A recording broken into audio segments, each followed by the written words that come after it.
सुप्रभात, नमस्कार साथियों। और आपका स्वागत है मेरे यूट्यूब चैनल वन कर्तव्य और जीवन शैली में।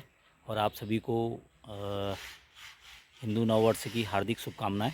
और आज नवरात्र का भी पहला दिन है, इसकी भी आप सभी को शुभकामनाएं। और दिनचर्या जो है प्रारंभ हो चुकी है और तापमान भी बहुत ज़्यादा बढ़ चुका है और जंगलों में आग की घटनाएं भी हो रही हैं। और मेरा यही निवेदन है और वन विभाग का भी लगातार कि आपका पूर्ण सहयोग ही इस आग को वनों को आग से बचा सकता है। और अन्य काम भी इसी समय होते हैं क्योंकि ये पीक सीज़न भी होता है, पर्यटन का काम भी होता है। इसमें पर्यटक बाहर से आता हुआ है, अगर उसे जलते हुए जंगल मिलेंगे और हमारी रोजी रोटी पे भी इसका असर पड़ेगा। और अन्य कार्य भी हमारे द्वारा संचालित होते ही हैं। छपान कार्य होता है, जो यहाँ सूखे वृक्ष हैं जंगलों से वो निकाला जाता है। अन्य प्रशिक्षण वगैरह भी चल रहा है। तो मिलते हैं आगे और कुछ नई जानकारियों के साथ। न्यू ग्रासेस को ग्रो होने नहीं देंगी, ख़त्म कर देंगी। तो इसलिए ये बहुत गलत तरीका है। कभी भी इस तरीके से सांप को एक साथ नहीं छोड़ना चाहिए। छोड़ने के समय सांप की आदतों का ध्यान रखें। निशाचर सांप को दिन में न छोड़ें। हम नॉकटर्नल अगर सांप रेस्क्यू करते हैं तो उसको हमने प्रयास करना चाहिए कि हम उसको रात को ही रिलीज करें, क्योंकि वो नॉकटर्नल स्नेक है। अगर वो और जो वाटर स्नेक्स हैं उनको हम घास या पेड़ पर न छोड़ें, क्योंकि वो वहाँ सर्वाइव नहीं कर पाएगा, उसको बहुत। तो हमारे लिए ज़्यादा इम्पोर्टेंट क्या बात है जिसको हमें फोकस करना चाहिए, जो हमें सावधानी बरतनी चाहिए, वो रोड एक्सीडेंट में ज़्यादा लोग मर रहे हैं।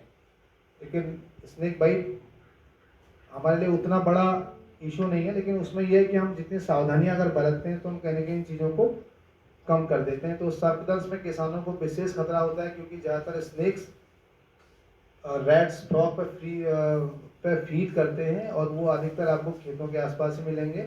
खेतों पर काम करके इनके एग्स ले करने के बाद मॉनसून में इनके बच्चे होते हैं, तो उस टाइम में मूवमेंट ज़्यादा बढ़ता है और उस टाइम चांसेस बहुत ज़्यादा होते हैं स्नेक बाइट होने के। घर बनाते हैं, इंसेक्ट होते हैं, तो स्नेक भी उसके पीछे पीछे इन जगहों को आके उस जगह छुपना उनके लिए बहुत अच्छी जगह होती है, तो वो इस पर आके छुप जाते हैं। तो इसलिए इन चीज़ों को हमने सावधानी में लेना है कि हम कभी भी जो है ये सब न होने दें। नंगे पैर न चलें, खास करके जहाँ सूखे पत्ते या घास हो।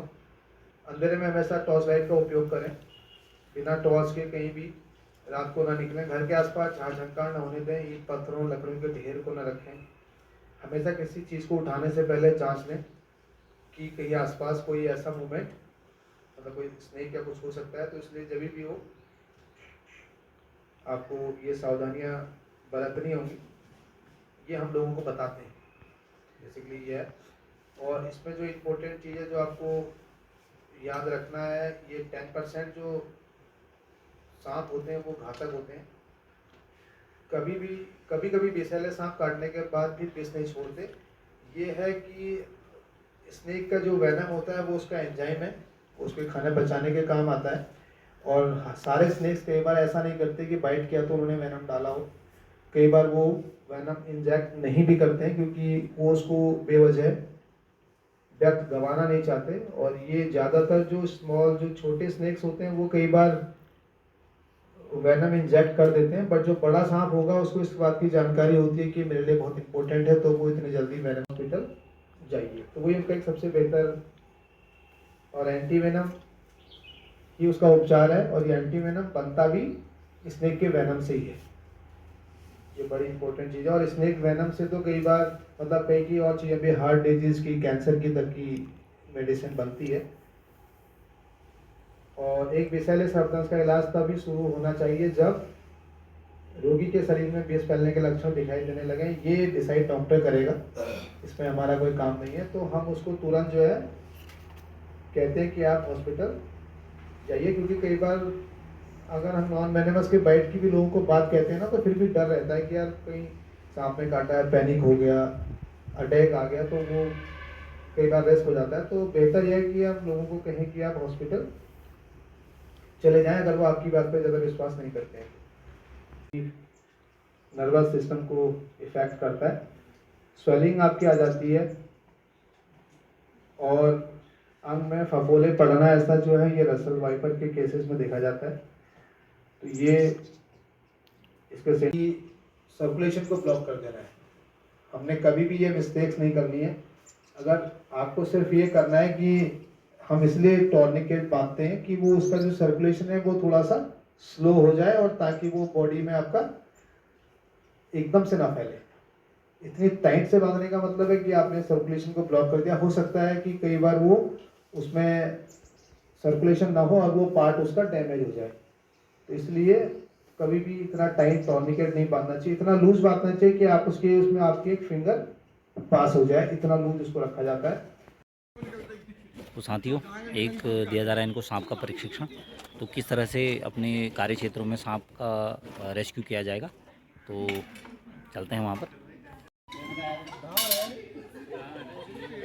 यह है सांप। तो ये प्रशिक्षित हैं हमारे शंकर सती जी, ये प्रशिक्षण बता रहे हैं। बड़ी दूर दूर भाग रहे हो अपने को छुपाने के लिए।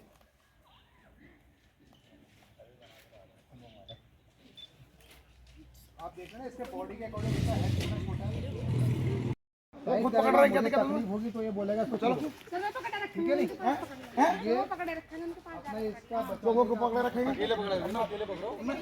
अरे हैंडल करना भाई, ये रेस्क्यू का पार्ट है, तुम्हें हैंडल करना है। ये वहां जाकर के पकड़ना पड़ जाएगा, जब बॉल आएगी वहां जाकर ऐसे खड़े जाओ, तुम्हारा मीडिया बगल में पकड़ लेगा।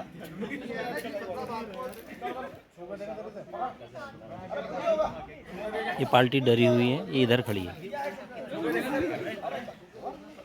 और रेस्क्यू करने के बाद आपको जब इसको बैग में पैक करना होगा, स्नेक कभी भी हो जब उसको छिपने की जगह मिलती है तो वो इस जगह बैठता है। उसको जहाँ भी होल्स मिलेगा उसको ये पता नहीं है कि ये बिल है, इसको छिपने की जगह जहाँ मिलती है आप देखोगे ना यहाँ पे हमने एक पाइप लगाया ना, इसको पाइपिंग मेथड बोलते हैं। इसको देखिए बैग बंधा हुआ है, ठीक है, और हमने स्नेक को इसके पास में छोड़ा, इसमें देखो अपना बिल देखा ना, इसके अंदर से बैग में चला। ये सबसे आसान तरीका है। अब आपको क्या करना है, उसके बाद बैग में स्नेक चला गया, आपको सेफ्टी से जो काम करना है, आप जाएंगे सबसे पहले आपको इसके ऊपर अपना हुक रखना है। अभी ये वैसे पूरा पास हुआ नहीं है, ठीक है नहीं, इसे पाँव से प्रेस करके पाइप को हटाया, ठीक है।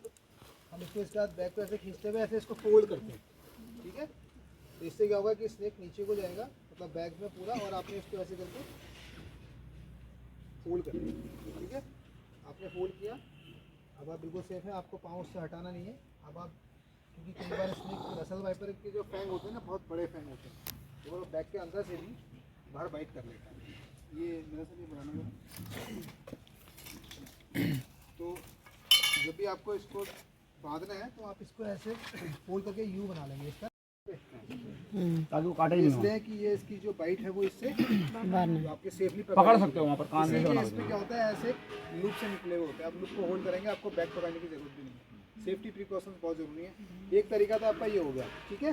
ये आपका टेक्निक है, आपको अपनी बॉडी से इसको दूर रखना है, इसलिए ये आपको दी जाती है। हुक का मतलब ये जैसे कोबरा है, अगर हुड पे है आप उसको ऐसे करेंगे, बॉडी से दूर रखेंगे, ठीक है।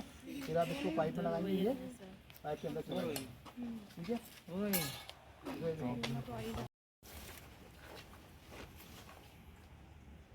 छूट जाएगा तो हाथ में आएगा, बड़ा बचा है।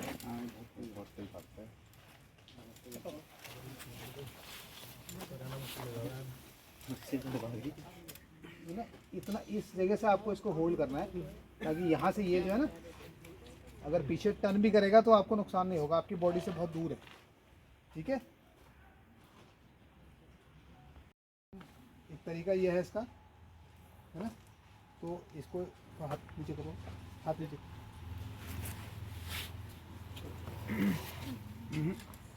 उठा के रखो, उसको उठा के रखना।